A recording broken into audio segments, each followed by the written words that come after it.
Bonjour, bonsoir, bienvenue pour un nouveau partage. Je suis Olive. Aujourd'hui, nous allons parler du succès spirituel et nous allons comprendre comment avoir ce succès spirituel. Et nous allons voir des exemples dans la Bible et qui est notre identité, qui nous donne les paroles de notre Seigneur, qui nous donne les paroles de notre Dieu. Et nous savons que notre base de notre succès sur cette terre, il est lié à notre Dieu. Amen. Alors, nous allons aller voir ces exemples dans la Bible. Mais bien avant ça, j'aimerais vous rappeler le livre de Josué 1, verset 8, qui nous fait comprendre que le livre de cette loi ne s'éloigne point de ta bouche. Médite le jour et nuit, c'est ainsi que tu réussiras dans tout ce que tu entreprendras. Donc, ça veut dire que tout ce que nous allons entreprendre sur cette terre ici, nous pouvons reçu à travers la parole de Dieu, à travers les consignes de Dieu, à travers les directives, à travers la vision de Dieu dans notre vie. C'est ça qui va nous donner le succès sur cette terre ici. Amen. Allons voir le premier exemple dans le livre de 2 Chroniques 31, versets 20 à 21. Allons lire le passage. Il est écrit: c'est ainsi que Ézéchias agit dans tout le pays de la Judée. Il fit ce qui était bien, juste et fidèle devant l'Éternel son Dieu.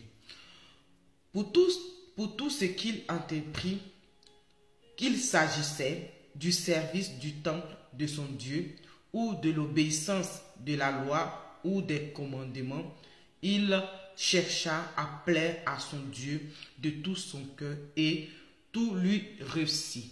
Amen, amen. Cet exemple d'Ézéchias est tellement palpable, ça nous parle tellement, ça nous fait comprendre comment nous pouvons reçu spirituellement et avoir du succès spirituel et physique. Amen. C'est-à-dire atteindre la prospérité, ce que Dieu veut pour nous. Amen.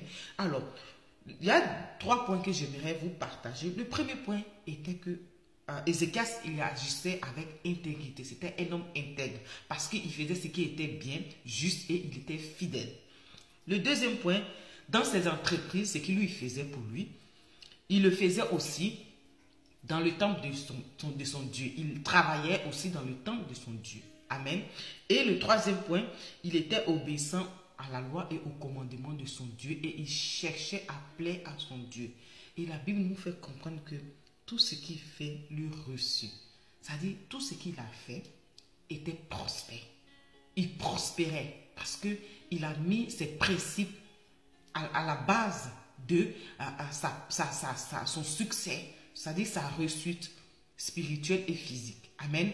Donc, voici une des manières pour avoir du succès spirituel et physique, c'est-à-dire reçu dans notre vie. Amen. Le premier point, nous avons compris que c'est de chercher notre Dieu de tout notre cœur. Le deuxième point, c'est de travailler pour notre Dieu, que ce soit pour notre Dieu, que ce soit pour nous, mais que tout soit pour sa gloire. Amen. Et le troisième point, c'est d'être obéissant et vraiment être agréable à notre Dieu. Amen. Et ce sont ces 3 points, ces 3 principes que nous ne devons pas oublier. Maintenant, j'aimerais vous partager un passage dans le livre de Marc 1, verset 35 à suivre. Allons lire le texte. Il est écrit: vers le matin, pendant qu'il faisait encore très sombre, il se leva et sortit pour aller dans un lieu désert où il pria. Il pria Jésus. Verset 36. Simon et tous ceux qui étaient avec lui se mit à le chercher. Et quand il eut trouvé, il lui dit: tous te cherchent. Verset 38, il leur répondit: allons ailleurs, dans les bourgeats voisines, afin que j'y prêche aussi, car c'est pour cela que je suis sorti. Amen.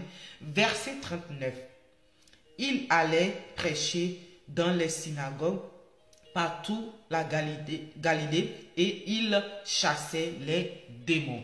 Amen. Amen. Alors, ce passage que je viens de partager, c'est une révélation qui m'a été donnée durant ma méditation. Ce texte, je l'avais lu plusieurs fois, mais je ne l'avais pas compris sur cet angle que je vais vous énoncer tout à l'heure. Alors, ici, il était dit que le Seigneur se levait un matin, allait dans un lieu pour prier. Donc, lorsque le Saint-Esprit m'a donné ça comme révélation, il a dit le Seigneur Jésus-Christ, il allait prier, il allait chercher la face de son Père. Amen. Donc, chercher la face de Dieu pour comprendre la vision. Il a reçu la vision. C'était d'aller dans des villes voisinages pour faire les délivrances, des libérations, des guérisons. Amen. Donc, il allait travailler pour son Dieu. Troisième point, il a délivré ces personnes parce qu'il a dit, il a chassé des démons. Donc, il a appliqué cette parole, il a obéi à cette parole qui était relâchée durant sa méditation dans l'intimité lorsqu'il cherchait la face de son Dieu. Donc, ce que nous devons retenir dans ces textes que je vous ai partagés, le premier point, chercher la face de Dieu. Deuxième, travailler. Troisième, c'est d'obéir à la parole de Dieu.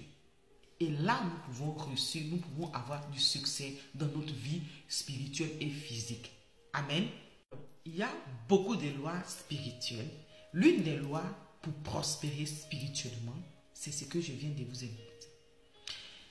Première loi spirituelle à comprendre, la clarté de la direction, la clarté du but et la clarté de ta mission.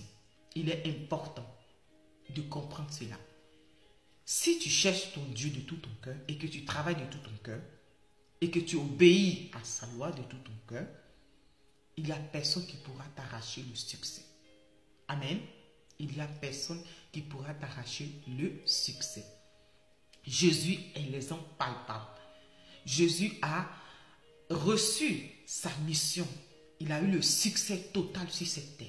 Et la Bible nous fait comprendre qu'il a été élevé souverainement. Alléluia. Donc, c'est ce que nous devons faire. Nous devons nous aspirer à ce que le Christ a fait. Obéissance à la parole de Dieu. La mission et le travail qu'il a fait. Et méditez ces textes que je vous ai donnés afin que le Saint-Esprit nous donne la révélation à cela. Amen. Soyez bénis. À la prochaine pour une nouvelle vidéo. Bye bye.